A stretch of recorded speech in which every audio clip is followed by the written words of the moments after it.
Mahirap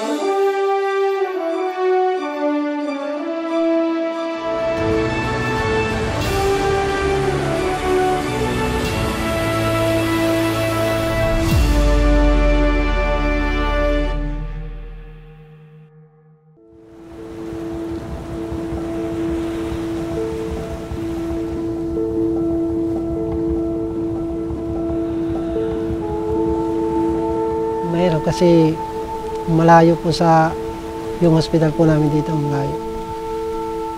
Minsan nanghihiram po kami ng masasakyan, makapunta lang doon. Sana po magkaroon po ng katulad nyo po na may mag-ano po dito sa barangay namin na may pang medical assistant po para yung mga tao dito para hindi na mahirapan. Kung may ada lah itong magkukuan na ni Amon ang barangay nga, buligan kami nirangan ni, mabutangan niya ni hitong bisan di gudida ko inga. Pinaka-hospital misyong munta ba nga butangan ni doktor, parang sugad am din nga. Mga harayo kami hitong mga hospital. Mapuri jud. Diri rumamay. Sa may mga anak mga magsakit, labi na waray kwarta gud. Sakto lang pangkaon. Pero hamon nga, ani kami baryo hiporlos kay siyempre hirayo. Baga dako kat pakabulig at papruthamon nga kay siyempre hirayo gut ospital. Kan sana po nga daw po tad bumulig din hamon ha barangay Guso na paruhay yung nga makanhi.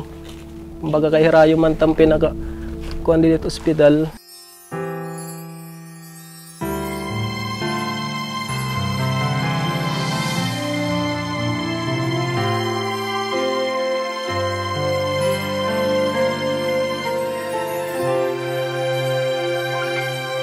Mauricio, waray ko na, ngadat ako na da, baga, bawara din na, kuwan ha, alimutan kong ta.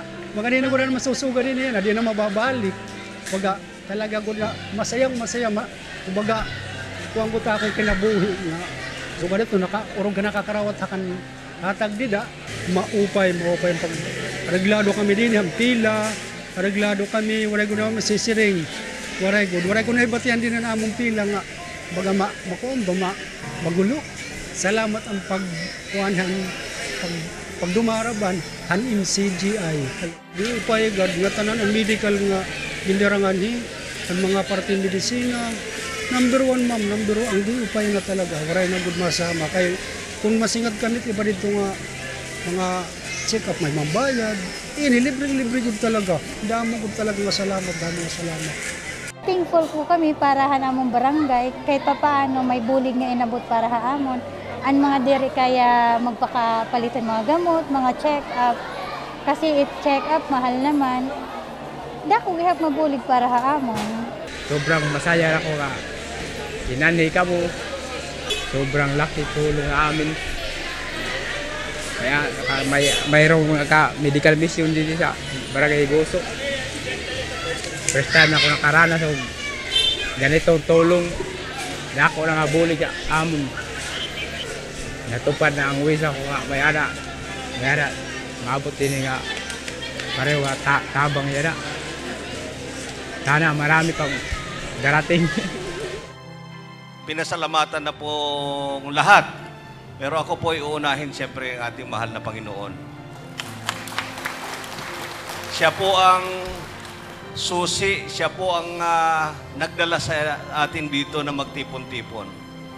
Na-late nga ho ako dahil sa amin, sa isla po ako nakatira. Malakas ang ulan. Nagpadala pa nga ako ng extra na pang-ulan na jacket. Pagdating ko dito, malapit na kami sa may MacArthur.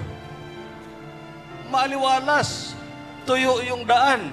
Sabi ko talaga naman, ito'y gawa ng ating mahal na Panginoon na binigyan tayo ng magandang panahon, magandang oras na magsama-sama tayo dito. Baliktad nga po ang nangyayari. Ang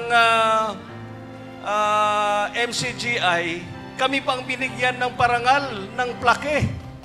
Baliktad, dapat kami ang nagbibigay ng plake sa kanila eh. Sabi ko, ibang klase ng mga organisasyon na ito. No? So, kami po ay nagpapasalamat sa MCGI, siyempre, sa pangunguna ng Ating kaibigan, si Kuya Daniel Razon, on behalf of the people of Eastern Samar, we express our heartfelt gratitude to you and to the MCGI family for this very noble endeavor. Napakalaking grasya ito para sa probinsya ng Eastern Samar. So I'll never forget you, especially so that you are a big help to the province of Eastern Samar. Alam mo yung paggising mo pa lang sa umaga, yung maunawaan mo yung kagandahan ng loob ng Diyos na binigyan ka pa ng panibagong buhay. Siyempre, may ano yun, may purpose yun. Masarap sa kalooban na makasama ka sa ganitong gawain kahit na nakapagod, andyan yung puyat. Makita mo lang yung mga tao na na alam mo yun, may ngiti, tsaka may galak sa kalooban na nakakatanggap sila ng kahit papaano konting ayuda. Parang nare-refresh ka.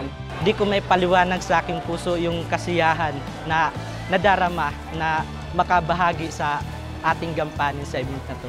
Natanong nila ako tungkol sa barangay namin na isa akong miyembro dito sa Kapatirang Pagkaganda-Ganda. Isa lang pong masasabi ko, nakaka-proud po sa puso. But above all, bukod ho dito sa mga material na bagay, ang pinaka-importante na ating tatanggapin mula sa MCGI ay pag-ibig. Walang hanggan na pag-ibig. Yung pagsunod sa kautusan ng Diyos, dapat nating sanayin. Yung pagsunod sa kautusan ng Diyos, yun ang pag-ibig sa Diyos. Kaya tayo, mga magkakapatid, nagkakasama-sama, nagsama-sama, tinawag tayo ng Diyos, magtutulong-tulong sa pagsunod, sa pagsasanay sa kabanalan, sa pag-ibig sa Diyos, at para ang lahat ng mga bagay sa ating mga magkakapatid gumawa sa ikabubuti ng bawat isa sa atin. Salamat po, Jesus, sa iyong pagmamahal. Ikaw ang pag-asa, ikay-asa.